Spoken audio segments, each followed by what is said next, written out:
Statement resmi Ketua OPM TPNPB menolak DPO ilegal oleh Satgas Damai Kartens di bawah pimpinan Faisal Ramadhani. DPO kolonial NKRI itu tidak berlaku bagi kami karena kami tidak mengakui hukum kolonial NKRI yang menjajah bangsa Papua. Hukum Anda yang DPO-kan kami adalah hukum ilegal di atas tanah Papua, demikian kata Ketua OPM TPNPB Yefri P. Bomanak. Pengumuman pimpinan OPM yang dijadikan DPO diungkapkan langsung oleh Kombes Pol Faisal Ramadhani selaku Kepala Operasi Damai Kartens. Kombes Pol Faisal Ramadhani menjelaskan jika Jeffrey Pagawak saat ini ada di PNG, Papua Nugini. Jeffrey jadi DPO kami, pasti akan kita lakukan tindakan, terang Faisal, dilansir pada Minggu tanggal 3 Juli tahun 2023. Pengumuman dari Kombes Pol Faisal Ramadhani dijawab langsung oleh Jeffrey Pagawak atau Yefri P. Bomanak yang merupakan pimpinan OPM Papua. Berkaca dari pengalaman tahun 2011 dan 2012, DPO yang dikeluarkan oleh aparat keamanan Indonesia terhadap pejuang politik kemerdekaan Papua Barat Beni Wenda, pemerintah Republik Indonesia mengeluarkan red notice dan surat penangkapan yang ditujukan kepada Interpol untuk menangkap Beni Wenda di zona internasional dan mendeportasi ke Indonesia untuk menjalani proses hukum. Namun upaya itu sia-sia, karena mendapat perlawanan dari LSM Hukum Inggris di pengadilan dengan tuduhan balik, pemerintah Indonesia telah mengkriminalisasi pejuang kemerdekaan Papua Barat. Jadi kemungkinan yang sama ditujukan kepada Jeffrey Bomanak. Target jemput paksa di dalam kedaulatan negara lain untuk masalah hukum tidak mudah, apalagi masalah politik. Berikut ini pernyataan resmi dari Ketua OPM Jeffrey P. Bomanak terkait status DPO tersebut.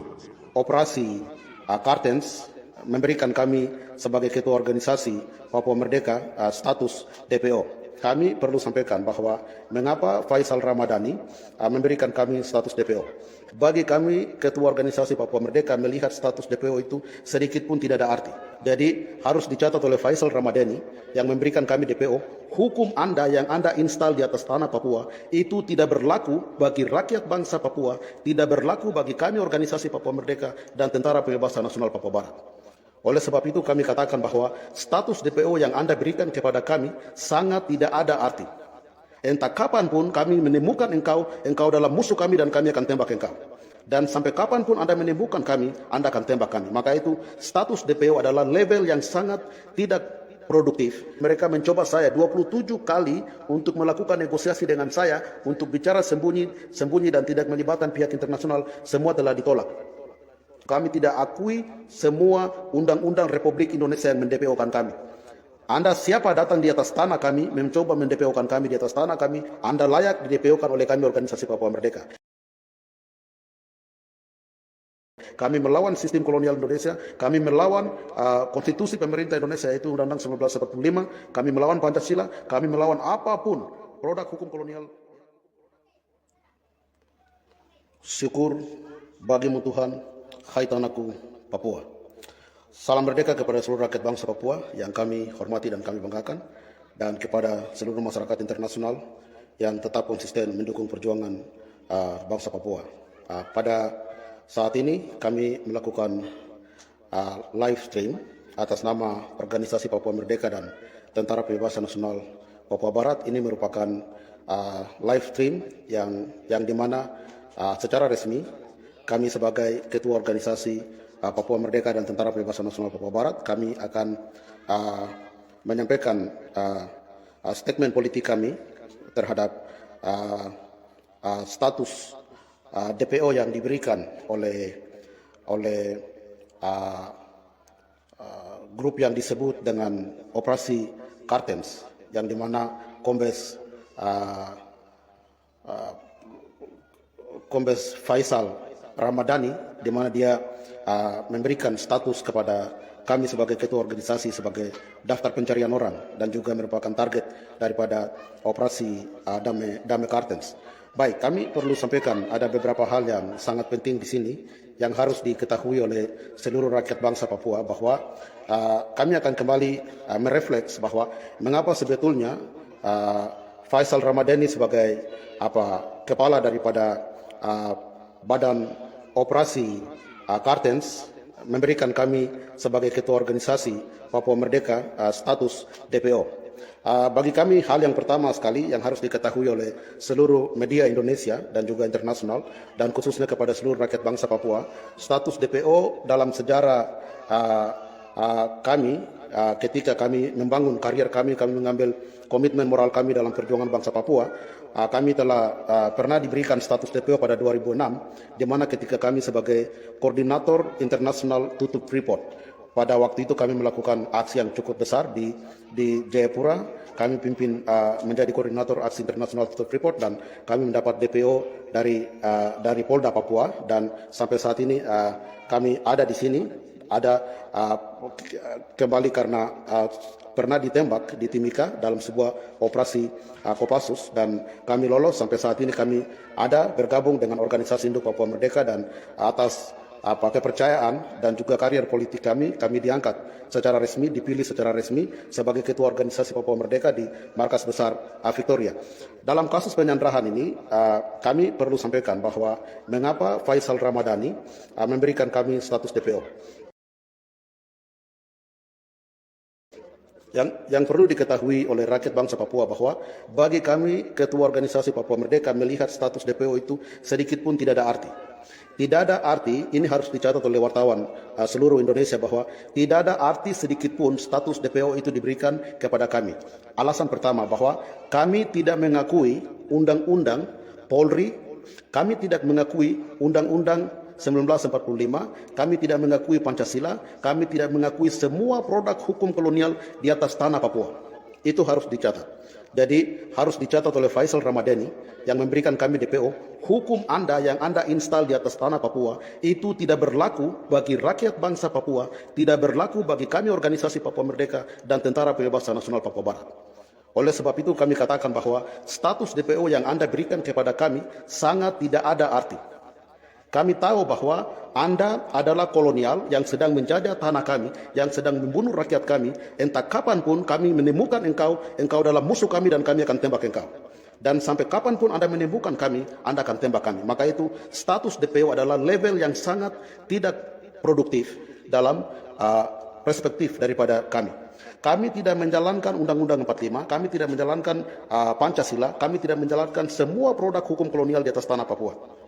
Kami tidak percaya terhadap semua produk hukum Anda karena telah terbukti bahwa di atas tanah Papua sejak 1963 sampai dengan 2023 saat ini penjajahan terus terjadi di atas tanah Papua karena produk-produk hukum yang tidak pernah memihak kepada rakyat Papua dan di mana Indonesia terbukti bahwa tidak mampu melaksanakan hukum-hukum yang universal atas dasar internasional yang di mana tidak pernah diterapkan di atas tanah Papua. Itu alasan pertama. Alasan yang kedua yang perlu kami sampaikan yang harus dicatat oleh seluruh wartawan nasional ataupun seluruh rakyat bangsa Papua bahwa status DPO adalah kami melihat di mana kegagalan yang terjadi dalam grup yang disebut dengan operasi Kartens yang sedang dipimpin oleh beliau yang memberikan kami DPO. Jadi operasi Damai Kartens yang di mana Valid sendiri menjalankan operasi itu sudah gagal, tidak mampu mengeluarkan melakukan negosiasi dengan OPM dan melakukan operasi itu pun tidak mampu untuk bisa mengambil sandera dari tangan militer kami TPNPB OPM dan kegagalan itu terjadi di mana karena keputusan yang salah dilakukan oleh operasi Damai Kartens dan juga Panglima dan juga pemerintah Indonesia yang telah mengorbankan 26 anggota Kopassus di Duga Madarakma. Itu alasan kedua kami melihat kesalahan operasi Damai Kartens, kesalahan pemerintah, kesalahan Kopassus, kesalahan TNI Polri yang dimana kegagalan itu mencoba mencari kambing hitam untuk melakukan DPO terhadap kami. Alasan yang ketiga yaitu ini merupakan sebuah alasan yang penting dan krusial yang harus dimengerti oleh seluruh rakyat bangsa Papua dan juga pemerintah Indonesia khususnya. Kami melihat ada beberapa kelompok dari pemerintah Indonesia yang dimana dari semua grup-grup tidak bekerja sama. Bahwa dalam proses operasi ini, dalam proses operasi pengambilan sandera ini, polisi atau operasi Damai Kartens membuat sebuah strategi dan skenario-nya sendiri, kemudian tentara juga sama, kemudian pemerintah juga sama. Tidak ada komunikasi antara internal pemerintah Indonesia untuk bagaimana memproteksi atau menjawab tuntutan organisasi Papua Merdeka, yaitu pengakuan kedaulatan terhadap bangsa Papua, itu pertama. Dan bagaimana proses penyelesaian pengambilan ini, yang dimana OPM pada 14 Februari sudah menyampaikan kepada pemerintah Indonesia untuk melakukan negosiasi eksternal. Negosiasi eksternal ini tidak mampu dijawab oleh pemerintah Indonesia, dan kami melihat mulai dari operasi Damai Kartens, mulai dari gabungan TNI dan Polri, dan juga dari pemerintah, mereka mencoba mencari, memanfaatkan isu penyanderaan ini dengan sebuah lahan bisnis mereka. Lahan bisnis bagi semua militer yang ada di atas tanah Papua itu bukan hal yang baru. Itu hal yang sudah kami tahu. Oleh sebab itu, ketika kami ditaruh sebagai DPO, sementara kami dari organisasi Papua Merdeka sedang melakukan langkah-langkah untuk melakukan negosiasi bersama pemerintah Indonesia. Tetapi pihak-pihak tertentu yang dimana sedang mencoba untuk mendpo-kan kami adalah mereka sendiri yang sedang menggagalkan proses negosiasi, dan mereka mau mencari suasana penyanderaan ini untuk mereka melakukan bisnis keuangan di sana. Entah dengan cara kami sudah mendapat banyak bocoran. Mereka pergi menipu Susi Air untuk harus memberikan dana yang cukup besar, berapa miliar kepada mereka untuk melakukan operasi. Jadi ini proses konflik penyanderaan ini sedang dipelihara oleh oknum-oknum militer, sedang dipelihara oleh pimpinan daripada Kartens, operasi Kartens di Papua yang memberikan kami DPO. Mereka sendiri yang sedang memanfaatkan ini untuk melakukan lahan bisnis mereka dalam operasi penyanderaan ini. Oleh sebab itu tidak ada jalan lain. Kami perlu tegaskan dalam statement resmi kami saat ini bahwa kepada Panglima Indonesia Yudo Margono, dan juga kepada Presiden Republik Indonesia Joko Widodo, dan juga kepada Komandan Operasi Kartens yang telah mendpo-kan kami meminta kepada Anda sekalian untuk membuka diri dan bisa berbicara dengan OPM sebagai badan politik resmi daripada TPNPB untuk kita melakukan negosiasi. Tidak ada jalan lain. Mau perang tidak akan pernah kalian menang. Ini perlu kami sampaikan, bahwa tidak akan pernah Kopassus menang, tidak akan pernah TNI menang.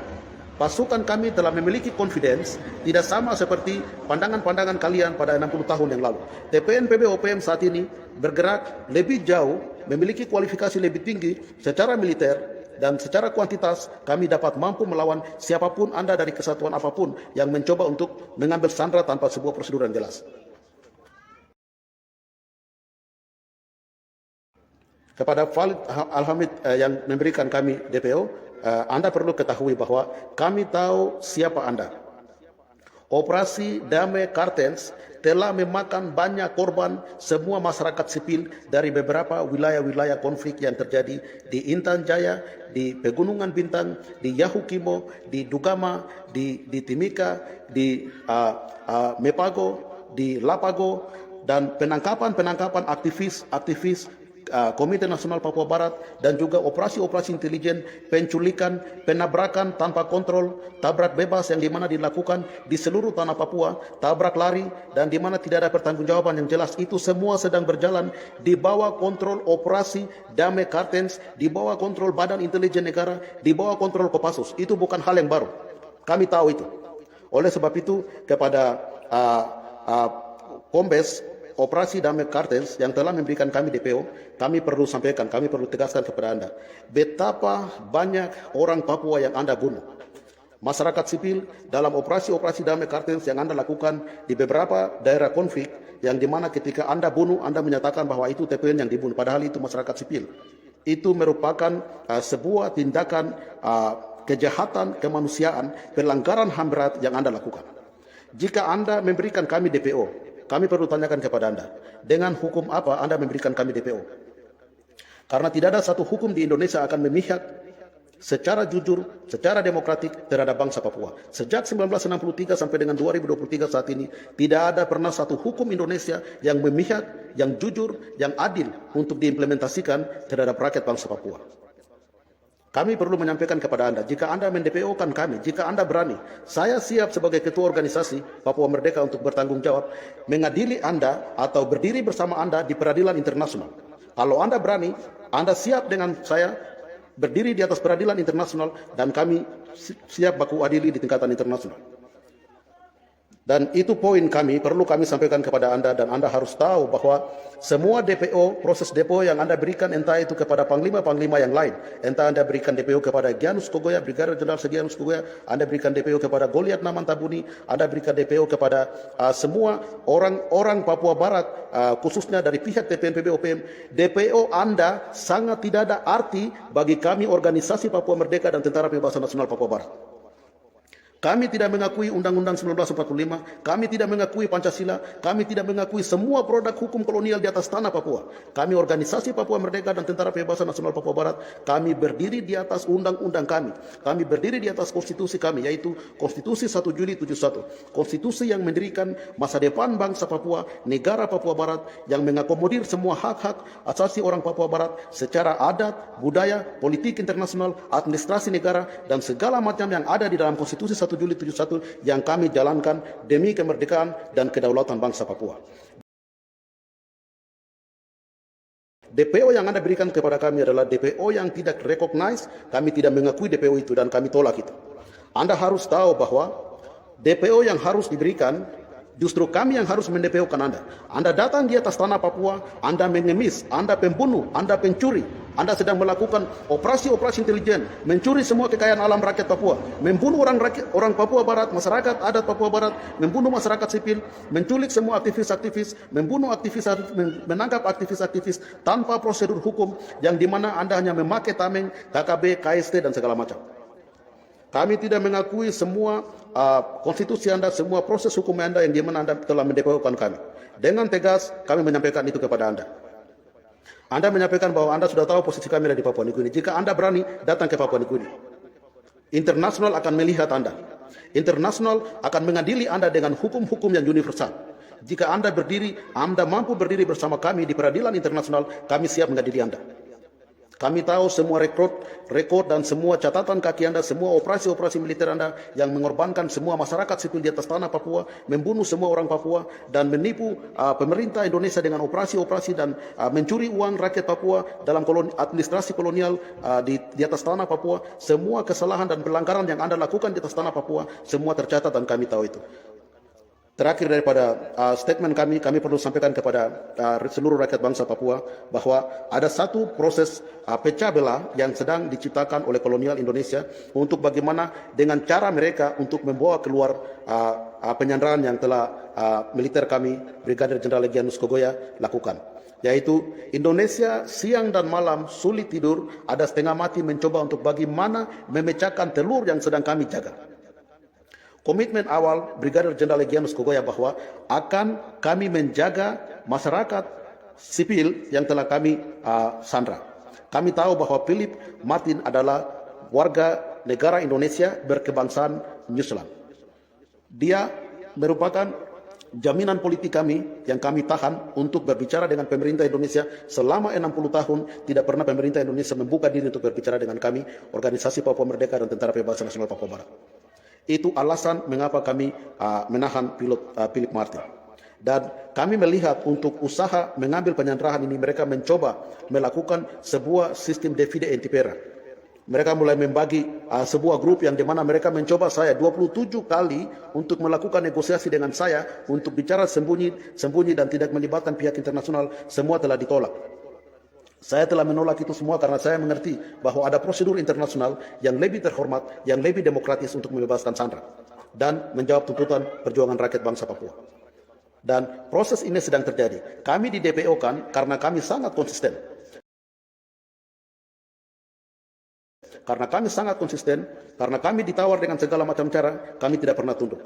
Maka itu kami sedang melihat bahwa setelah mereka mendpo-kan kami dan mereka mencoba memakai kelompok-kelompok lain dengan memakai LSM, dengan memakai Komnas HAM RI, dengan memakai LSM internasional seperti Amnesty International, seperti badan-badan yang bekerja di tingkat LSM tapi bekerja di Swiss. Perlu kami sampaikan bahwa kami sudah punya pengalaman pada penyanderaan 1996. 1996 itu sebuah penyanderaan yang dilakukan oleh TPNPB, pimpinan Kelly Kualik, Silas Kogoya, Daniel Kogoya, yang saat ini sekarang saudara kami Brigadir Jenderal Egyanus Kogoya sedang melanjutkan itu. Dan pada proses pelepasan penyanderaan pada 1996 itu di mana Kopassus Prabowo sendiri memakai palak dan itu merupakan hal yang sangat penting perlu kami sampaikan bahwa mulai ada perpecahan sedang terjadi di tingkat internal, tetapi kami tetap Brigadir Jenderal Egyanus Togoya untuk tetap harus konsisten pada tuntutan awal bahwa kami tidak akan pernah mundur kemana-mana. Kami akan tetap menuntut kepada pemerintah Indonesia secara konsisten untuk membuka diri melakukan negosiasi bersama OPM, melibatkan pihak ketiga yaitu PBB, dan harus duduk di tempat yang netral untuk menyelesaikan semua proses persoalan ini, dan kami akan kembalikan Sandra. Baik, terima kasih. Itu sedikit pernyataan kami yang perlu kami sampaikan kepada rakyat Papua bahwa kami secara resmi sebagai Ketua Organisasi Papua Merdeka yang telah di DPO-kan oleh Polisi Republik Indonesia dari Operasi Kartens Damai Papua, di dalam nama Tuhan atas dasar perjuangan rakyat bangsa Papua telah kami tolak proses DPO itu. Kami tidak akui semua undang-undang Republik Indonesia yang mendPO-kan kami. Anda siapa datang di atas tanah kami, mencoba mendPO-kan kami di atas tanah kami, di negeri Anda yang saat ini menjadi pencuri, pembunuh, pengkhianat di atas tanah Papua, Anda layak di-DPO-kan oleh kami Organisasi Papua Merdeka. Dan kepada Operasi Damai Kartens sudah kami sampaikan bahwa semua proses penculikan, pembunuhan, penembakan terhadap masyarakat sipil yang Anda lakukan, di mana itu menjadi catatan kami, dan Papua Intelligence Service sedang melakukan sebuah riset pendataan yang lebih valid, dan berdasarkan riset dan data-data itu kami akan memberikan DPO kepada pemimpin daripada Operasi Damai Kartens Papua yang mendPO-kan kami. Terima kasih kepada seluruh rakyat bangsa Papua, kepada seluruh media yang bisa meliputkan kami setelah kami mendapatkan status DPO daripada Polri. Hari ini merupakan statement kami yang secara jelas bahwa kami menolak semua proses DPO itu, dan kami tidak takut kepada siapapun di atas tanah kami, di atas negeri kami. Kami melawan sistem kolonial Indonesia, kami melawan konstitusi pemerintah Indonesia yaitu Undang-Undang 1945, kami melawan Pancasila, kami melawan apapun produk hukum kolonial di atas tanah Papua, termasuk otonomi khusus dan DOB. Salam merdeka, dan Tuhan memberkati kita. Friends, before continuing, please support, like and comment on this video, and don't forget to subscribe to this YouTube channel. God bless us all.